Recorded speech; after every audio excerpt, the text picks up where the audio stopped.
तो set theory में देखिए विविध प्रश्नावली एक्सरसाइज 1 पर आधारित miscellaneous exercise based on lesson 1।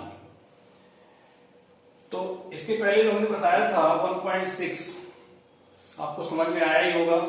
1.5 में शायद 6वां क्वेश्चन हमने नहीं बताया था, तो उसको आज बता देंगे, ठीक है। जो लोग अभी YouTube चैनल पर मेरे चैनल पर अभी नए आए हैं और सब्सक्राइब नहीं किए, सब्सक्राइब कर लें ताकि उनको वीडियो स्वतः मिलता रहे, नोटिफिकेशन आता रहेगा, उनको पता लग जाएगा कि वीडियो अपलोड हो गया है।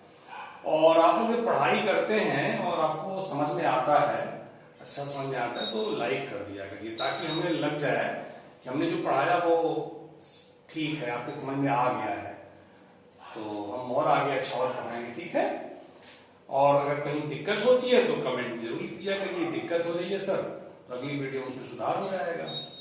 अब देखिए miscellaneous exercise based on lesson 1 अध्याय 1 पर जो विविध प्रश्नावली है वो उसका क्वेश्चन नंबर फर्स्ट देखिए।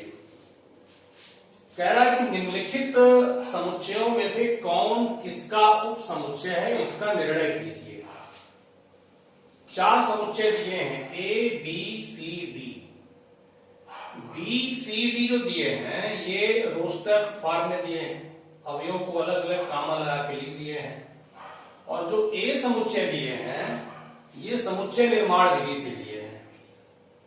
लिख रहे हैं x such that x is element of R, R means real number, वास्तविक संख्या। यक्स ऐसा है कि यक्स वास्तविक संख्या है और x square minus 8x plus 12 equal to 0 को संतुष्ट करने वाला है, ठीक है। इस समीकरण को संतुष्ट करने वाला यक्स का वास्तविक मान है। तो पहले इस समीकरण को हम हल करके यक्स के मान निकाल लें, तब आपका समुच्चय तैयार हो जाएगा। उसके बाद देखेंगे कौन समुच्चय किसका उप समुच्चय है। तो इसका देखिए हल में, हल पहले ए के लिए आप काम करिए। ए के लिए काम करेंगे तो उसमें कह रहा है x is such that x element of R x square minus 8x plus 12 equal to 0। ये कह रहा है, इसको सॉल्व करिए। X square minus 8x plus 12 equal to 0। 6 गुना 12, 6 और 2 का जोड़ा बनेगा इक्वल टू 0। यक्स कॉमन हो गया, x minus 6 minus 2 x minus 6 equal to 0। X minus 6 x minus 2 equal to 0। एक वैल्यू x की 2 आएगी, एक 6 आएगी। ए समुच्चय आपका तैयार हो गया 2,6। अब देखिए ध्यान से, ए के जो अवयव हैं वो बी में हैं। ए के अवयव बी में हैं, इसका मतलब A is proper subset of B. A के सभी अवयव बी में हैं, ठीक। फिर देखिए बी के सभी अवयव सी में है, सी में ज्यादा भी है, कोई बात नहीं। तो बी के सारे अवयव सी में है ना, तो B is the proper subset of C. और देखिए डी का अवयव ए में है, डी का भी तो अवयव ए में है ना। ये मसला क्वेश्चन थोड़ा ढंग से बना है। तो डी का भी अवयव ए में है, इसका मतलब डी जो है proper subset of A. D का अवयव बी में भी है, D is proper subset of B. D का अवयव सी में भी है, D is proper subset of C. इसका मतलब देखिए डी जो है ए का भी प्रॉपर सबसेट है, बी का भी प्रॉपर सबसेट है और सी का भी प्रॉपर सबसेट है। प्रॉपर सबसेट का मतलब यह होता है कि जैसे A is proper subset of B है तो ए के सारे अवयव बी में होने चाहिए, बी के सारे अवयव सी में। D is proper subset of A है तो डी के सारे अवयव ए में। ये इसका कॉन्सेप्ट है, आपको पहले बताया जा चुका है। तो देखिए यहाँ पे डी जो है ए का भी प्रॉपर सबसेट है, बी का भी है, सी का भी है। तो आप इसको फाइनली लिख सकते हैं, अतः D is proper subset of A. अब A is proper subset of B भी है और B is proper subset of C भी है। ये सी है, यह प्रॉपर सबसेट का चिन्ह है। तो डी देखिए सबका प्रॉपर सबसेट है, ये सब आ गया। इसको फाइनली ऐसे लिख सकते हैं, ठीक है।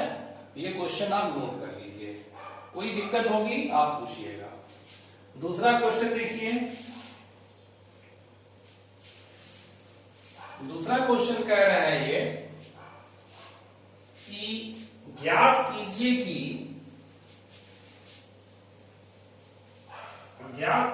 कि निम्नलिखित में से, क्वेश्चन नंबर 2, ज्ञात कीजिए निम्नलिखित में से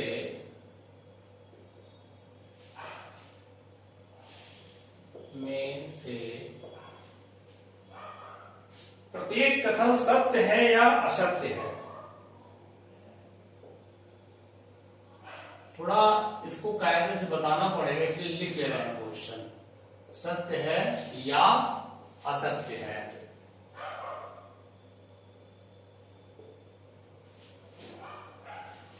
यदि सत्य है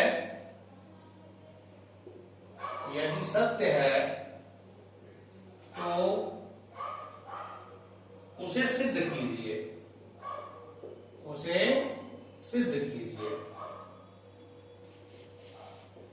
हाँ। और यदि असत्य है तो एक उदाहरण दीजिए,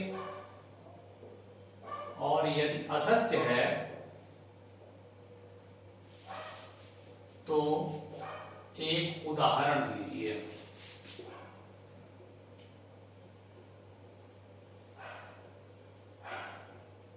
देखिए इसमें मैं पहला ले रहा हूं, कहना यदि x इज एलिमेंट ऑफ ए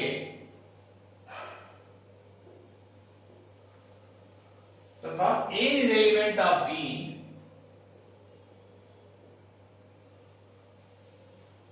तो x is element of b। ये कह रहा है x एलिमेंट ऑफ a तथा ये दिया हुआ है, ये मैटर दिया है और ये आपका होगा, ऐसा इनका कहना है। तो ये असत्य है। आप कहेंगे कैसे, इसका उदाहरण मैं दे रहा हूं, इसका एग्जांपल मैं दे रहा हूं, देखिए ध्यान से। असत्य है ये x एलिमेंट ऑफ a, एक ऐसा कोई समुच्चय बनाइए जिसमें कोई एलिमेंट है, मान लीजिए ए समुच्चय बना दिया, जिसमें एलिमेंट है 1, 2। अब A is element of B, ये जो समुच्चय पूरा है बी का एलिमेंट है। बी ऐसा समुच्चय बनाइए जिसमें ये पूरा समुच्चय ही एलिमेंट के रूप में हो, 1, 2, 3। तो देखिए ये पूरा ए समुच्चय जो है बी का एलिमेंट है ना, ये अंदर डालिए इसको इस तरह, मतलब जिस तरह कह रहा है उस तरह आप एग्जाम्पल बनाइए। उसके बाद इनका ये जो मान रहे हैं ये अगर सेटिस्फाई कर जाता है तो फिर सत्य है, नहीं तो असत्य है। अब देखिए ये दोनों हमने इनके हिसाब से एग्जांपल ले लिया। अब जो अवयव आपका इसमें था, देखिए 1 और 2 ए में है ना, तो 1 और 2 बी में कहां है, समुच्चय रूप में है। मतलब ये आप कह सकते हैं 1 और 2, देखिए 1 और 2 अलग से अलग अलग कहां है, is not equal to B. ये चीज आपको मिलेगा, ऐसे मिलेगा बी में, ये नहीं है, इसका मतलब ये सत्य है, ठीक है। समुच्चय रूप में यहां पे है और ये कह रहे हैं एलिमेंट इज, अगर ये समुच्चय कहते तो हो जाता सत्य, ये सत्य हो गया। दूसरा देखिए,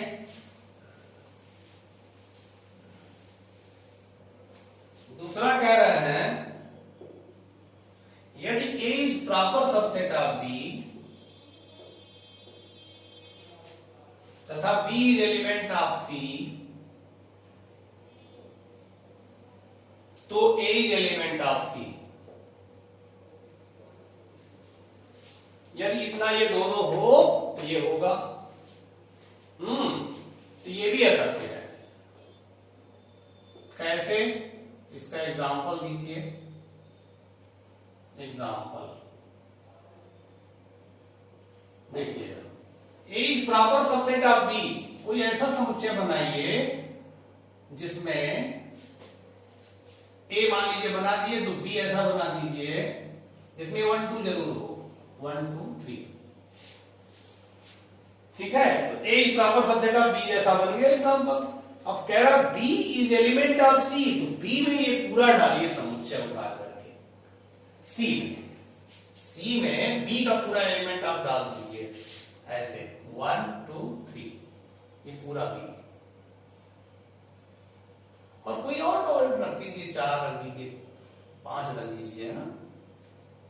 तो B का एलिमेंट, ये B जो है ना, B पूरा इसमें है, B का एलिमेंट नहीं, B पूरा B इसमें है C में, इनके हिसाब से। अब देखिए, या A जो पूरा है ये इसमें है नहीं है। 1, 2 मझले कोष्टक में बना के कहां है इसमें, तब 1, 2 is not element of C। Not होगा, जबकि ये दे रहे हैं बिना नॉट का, तो यह सत्य हो गया। समझ में आई बात ना। चलिए तीसरा देखिए, मैंने सत्य सत्य लिखना है लेकिन एग्जाम्पल फिर देना पड़ेगा। थर्ड, यदि A is proper subset of B तथा B is proper subset of C, तो A is proper subset of C होगा। ये तो सत्य है, बिल्कुल सत्य है। कैसे? देखिए इसका एग्जाम्पल सब कॉपी पे अच्छे से नोट करिएगा। ये आंसर पूरा लिखवा रहे हैं कायदे से, बेसिक मजबूत रहेगा तभी आगे चल करके आपको समझ में आएगी बातें। गंभीरता से पढ़ा करिए और आगे के कोर्स तभी समझ में आएंगे जब आपकी ये फर्स्ट ईयर के पूरे एक एक सिलेबस की बातें तैयार रहेंगी। हाँ, लॉकडाउन तो आएगा, फिर चला जाएगा लॉकडाउन, सब कुछ चला जाएगा, लेकिन आपका जो समय बीत जाएगा ये समय दोबारा नहीं आएगा। तो जो बच्चे थोड़े जागरूक हैं वो अपनी पढ़ाई जारी रख रहे हैं, कहीं इधर उधर के चक्कर में नहीं है। सावधानी बरतिए, माहौल खराब है, घर में रहिए, पढ़िए। बाहर जाइए तो सावधानी बरतते हुए जाइए, दूर रहिए लोगों से, बस। क्या दिक्कत है? देखिए A is proper subset of B, तो इसके हिसाब से हम मान लिया A इक्वल टू 1 2 और B इक्वल टू 1 2 3। A के सारे एलिमेंट इसमें होने चाहिए। फिर B is proper subset of C, तो B के सारे एलिमेंट C में होने चाहिए। 1 2 3 4, चलिए C में होंगे, B के सारे एलिमेंट C में, A के सारे एलिमेंट B में। A is proper subset of B, B is proper subset of C। तो देखिए A is proper subset of C होगा कि नहीं होगा? होगा। A के सारे एलिमेंट C में हैं, तो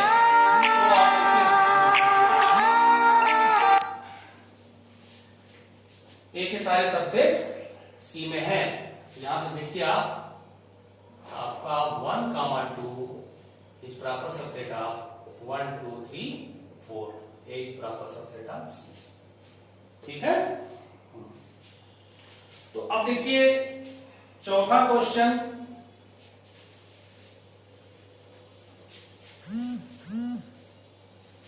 साइलेंट नहीं किए, बीच में फोन आ रहा है। चौथा, यदि A is not proper subset of B, यदि A is not proper subset of B तथा B is not proper subset of C, तो A is not proper subset of C होगा। ये इनका कहना है। ये आपका असत्य है, असत्य है। इसका एग्जांपल लीजिए। देखिए हमने ए मान लिया a इक्वल टू 1 2 और b इक्वल टू 2 3 4। देखिए a के सारे अवयव b में नहीं है तो नॉट हो गया। इसके हिसाब से पहले एग्जाम्पल सेट करते हैं। तो अगर ये आ जाता है तो सत्य है, नहीं आता है तो असत्य है। b is not proper subset of c कह रहा है, तो c ऐसा बनाइए, इसमें मान लीजिए 2 डाल दिए, 3 डाल दिए, 5 डाल दिए, 6 डाल दिए, तो कुछ अवयव है लेकिन सब नहीं है c में। 4 देखिए नहीं डाले, तो b is not proper subset of c। तो अब देखिए a के सारे अवयव c में है, नहीं है, एक नहीं है। इसका मतलब ये हो गया आपका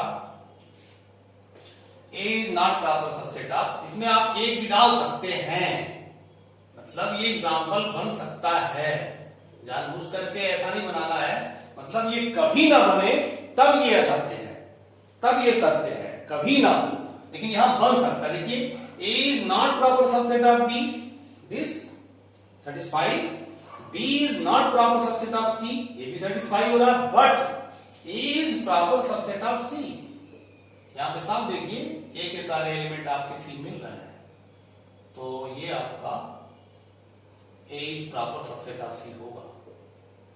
इसलिए ये दिया हुआ असत्य है। ऐसा एग्जांपल बन सकता है कि अगर ये दोनों प्रॉपर सबसेट नहीं है तो भी a is proper subset of c हो सकता है, ऐसा एग्जांपल बनाया जा सकता है। ठीक है, ये असत्य है। पांचवा देखिए, ऐसी पांचवा कह रहा है कि यदि x एलिमेंट ऑफ a तथा a is not proper subset of b, तो x element of b, x a में है, a not proper subset of b, तो x b में कैसे होगा, असत्य है। इसका एग्जांपल लीजिए, x एलिमेंट ऑफ a, ऐसा समुच्चय बनाइए, इसमें कोई अवयव मान लीजिए है 5 है, 6 है। a not proper subset of b, b लिखिए जिसमें ये 5 पूरे दोनों अवयव कम से कम ना 5 हो जाए, चलिए 8 9 ऐसे देखिए। a के सारे अवयव b में नहीं है, ठीक। बट जो आपने a में माना था, देखिए a में माना था वो b में नहीं है। इसका मतलब ये हो गया जो a का अवयव था वो अवयव b का नहीं होगा। तो 5 और 6 दोनों आपका b में नहीं है। 5 तो है लेकिन 6 is not element of b, जबकि 6 a में है और 6 वो b में नहीं है। तो ये कह रहे हैं होगा, वो आपका निकल रहा नहीं है, इसलिए असत्य है। ये एग्जांपल हो गया। छठवां देखिए, इसका छठवां कह रहा है यदि a is proper subset of b तथा x is not element of b, तो x is not element of a होगा, नॉट एलिमेंट ऑफ a होगा। a is proper subset of b, a के सारे एलिमेंट b में होंगे और वो x b में नहीं है तो x a में नहीं होगा, x a में नहीं होगा। ये सत्य है। एग्जाम्पल देखिए, a is proper subset of b, 1, 2 मान लीजिए, और b में 1, 2, 3, तो 3 इज नॉट एलिमेंट ऑफ, मान लीजिए इसमें 4 नहीं है। अब देखिए 4 x इज नॉट एलिमेंट दिखा रहा है ना, इसमें 4 नहीं है, तो 4 b में नहीं है तो 4 a में भी तो नहीं है, वो 4 a में भी तो नहीं है। इसका मतलब ये सही है। ठीक है, ये आपका दूसरे का 6वां पार्ट हो गया। अब आप प्रश्नावली 1.5 का 6वां सवाल देख लीजिए। उसमें कह रहा है, प्रश्नावली 1.5 के 6वें सवाल को देख लीजिए।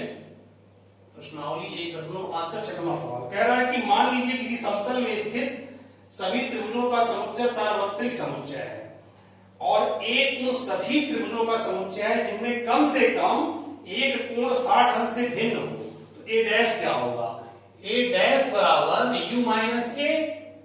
u है सभी त्रिभुजों का समुच्चय, सभी त्रिभुज का समुच्चय है, और ए जो है 60 अंश से भिन्न वाले त्रिभुजों का समुच्चय है। 60 अंश से भिन्न कोण वाले त्रिभुजों का समुच्चय है।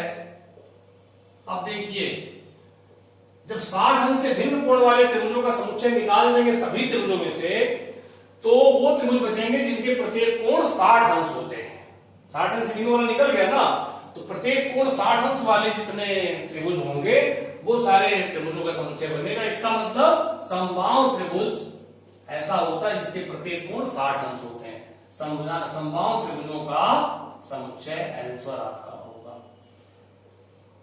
क्योंकि 60 अंश से भिन्न कोण वाले त्रिभुज हम निकाल दे रहे हैं सभी त्रिभुजों में से, तो 60 अंश वाले बचेंगे। ये आंसर हो गया। तो इस प्रकार आपका 1.6 का 1.5 का छठवां लग गया। और फिर व्युत्पन्न प्रश्नावली में तीसरे क्वेश्चन से अगली वीडियो में आपको मिलेगा, ठीक है। और फिर थोड़ा सा ध्यान रख के पढ़िए, डेली का डेली पढ़ेंगे तो आपका काम अच्छा होगा। और जो भी लोग नहीं अभी जागरूक है, नहीं चैनल को जान पाए, उनको जरूर शेयर करके बताइए कि पढ़ाई हो रही है और वो उसको देखें, ठीक है। आगे कल मिलेगा। ओके।